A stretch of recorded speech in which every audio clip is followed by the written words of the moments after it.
ওমর রাদিয়াল্লাহু তাআলা আনহু নেতা হয়ে গেলেন। হঠাৎ করে একজন মুসাল্লি দাঁড়িয়ে বললেন, ওগো ওমর, আপনার গায়ে দেখছি 2 টুকরা কাপড়, আমরা রাষ্ট্রীয়ভাবে 1 টুকরা করে পেয়েছি, আপনি কেমন করে 2 টুকরা পাইলেন হিসাব দেন। যদি এমন কথা কোন নেতার সামনে কোন কর্মীও বলে, তার কি পদ পদবি থাকবে? ওই দল কি তার আর করতে দেয়া হবে? এটা যদি আমারও বলে মিজাজ খারাপ হবে না? হবে না? আমারে প্রশ্ন করে ওইটা কিরা, ওর বাপের নাম কি জিজ্ঞেস করেন, শুনবো না এরকম, এই ওর বাপের নাম কি রে, এই জিজ্ঞেস কর। ও বাবা, ওমর রাদিয়াল্লাহু তাআলা আনহু রাষ্ট্রের প্রেসিডেন্ট, তিনি দাঁড়ানো খুতবা দিবেন। খুতবার আগেই প্রশ্ন করে বসলেন, ওমর একটু থামো, খুতবা দেওয়ার আগে কৈফিয়ত দাও, তোমার গায়ে কেন 2 টুকরা কাপড়? 2 টুকরা কাপড় দিয়ে জামা কেমনে বানাইলে? আমরা তো 1 টুকরা করে পেয়েছি, যেই টুকরা 1 টুকরা কাপড়ে এত বড় জামা হইতে পারে না। ওমর রাদিয়াল্লাহু তাআলা আনহুকে যখন প্রশ্ন করেছে, সবাই নীরব নিস্তব্ধ। ওমর রাদিয়াল্লাহু তাআলা আনহু ছিলেন তরবারি দিয়ে ফয়সালা করতেন, এই জন্য তার উপাধি কি ছিল? ফারুক। ওমরে ফারুক মানে পার্থক্যকারী, তিনি পার্থক্য করে দিতেন বিশ্বনবীর। বিশ্বনবী বিচার করেছেন, রায় মানে নাই মুসলমান, ইহুদির পক্ষে রায় চলে গিয়েছে। ওই মুসলমান বলল, আমরা এই বিচারটা সানি করব কার কাছে গিয়ে? ওমরের কাছে। ওমরের কাছে যে সানি করব, মুসলমানের চিন্তা ছিল যে ওমর যেহেতু মুসলমান আমার পক্ষ নেবে, ইহুদির পক্ষ নেবে না। যাওয়ার পরে যখন বর্ণনা করলো, আপনাদের জানা থাকতে পারে ঘটনা, বর্ণনা করলো যে আমি ধার নিয়েছিলাম ইহুদির কাছ থেকে, একটু ঘুরাইছি, একটু সমস্যা হয়েছে, এই জন্য ঘুরাইছি, বিচার দিয়েছিলাম নবীর কাছে, নবী ইহুদির পক্ষে রায় দিয়েছে। ওগো ওমর, এসেছি তোমার কাছে সানি করার জন্য দ্বিতীয়বারের মতো, তুমি আমাদের বিচারটা করে দাও। ওমর রাদিয়াল্লাহু তাআলা আনহু বললেন, বিচারটা কি তোমার পছন্দ হয় নাই?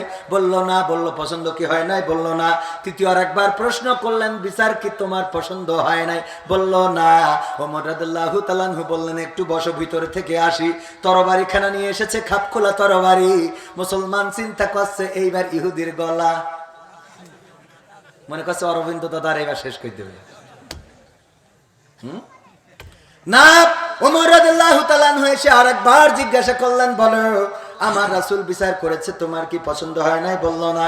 ওমর রাদিয়াল্লাহু তাআলা আনহু বললেন, আমার রাসূলের বিচার যার পছন্দ হয় না, তার জন্য দ্বিতীয় আর কোনো বিচার হয় না, শুধুমাত্র একটা ছাড়া, সেটা হলো আমার এই তরবারির বিচার। অমনি কোপেক্ষণ দলে মাথাটা পড়ে থাকলো নিচেই। এইটাই ছিল ওমর রাদিয়াল্লাহু তাআলা আনহু। সেই ওমরের সামনে দাঁড়িয়ে বলছে, আপনার গায়ে কেন 2টা জামা, 2টা কাপড় দিয়ে কেন জামা বানানো? আমরা তো একটা কাপড় পেয়েছি, যেই কাপড় দিয়ে জামা পরিপূর্ণ হয় না। ওমর রাদিয়াল্লাহু তাআলা আনহু চুপ থেকে গেলেন। কথা বলবেন, সবাই নিশ্চুপ নিস্তব্ধ, কেউ কিছু বলেন না, পিনপতন নীরবতা, যেন ওখানে যদি একটা সুচ পড়ে যায় তাও শোনা যাবে। এমন সময় হঠাৎ করে ওমর পুত্র দাঁড়িয়ে বলল, ওগো আমার নবীর সাহাবীরা শুনে নাও, ওগো আরবের জনগণ শুনে নাও, ওগো মসজিদে নববী মদিনার অধিবাসীরা শুনে নাও, আমি 1 টুকরা পেয়েছি রাষ্ট্রীয় কোষাগার থেকে, মা এবং আমার বাবাও 1 টুকরা পেয়েছে। আমরা জানি যে 1 টুকরা কাপড় দিয়ে এবার যে কাপড়টা আমরা পেয়েছি তা দিয়ে একটা পরিপূর্ণ জামা হওয়া সম্ভব না। এই জন্য আমার সাথে আমার বাবার চুক্তি হয়েছে যে এইবারের রাষ্ট্রীয় সম্পদ যেটা আমরা পেয়েছি, সেটা আমার টুকরাটা আমার বাবাকে আমি ধার দিয়েছি। আগামী টুকরা যখন আমার বাবা পাবে, আমার বাবার টুকরাটা আমার দিয়ে পরিশোধ করে দিবে। আল্লাহু আকবার বলবেন না? কত সুন্দর রাষ্ট্র ব্যবস্থা। এবার সবাই চিন্তা করলেন, যেহেতু ওমর রাদিয়াল্লাহু তাআলা আনহু দুর্নীতি করে নাই, যেহেতু দুর্নীতি না করে সন্তানের কাছ থেকে ধার করে নিয়ে জামা বানিয়েছেন, এবার মনে হয় এই জনগণের গলা থাকবে না, কল্লাটা পড়ে যাবে। কিন্তু না, ওমর রাদিয়াল্লাহু তাআলা আনহু বললেন, ওগো আমার মদিনাবাসী শুনে নাও, ওগো আমার জনগণ শুনে নাও, আমি খুশি হয়েছি যে তোমরা আমার ভুলটাও দেখতে পাইলে, আমাকে ধরিয়ে দাও। আমার রাষ্ট্রে যতদিন এমন মানুষ থাকবে, আমি বিশ্বাস করি ততদিন পর্যন্ত আমি ওমর পথহারা হব না।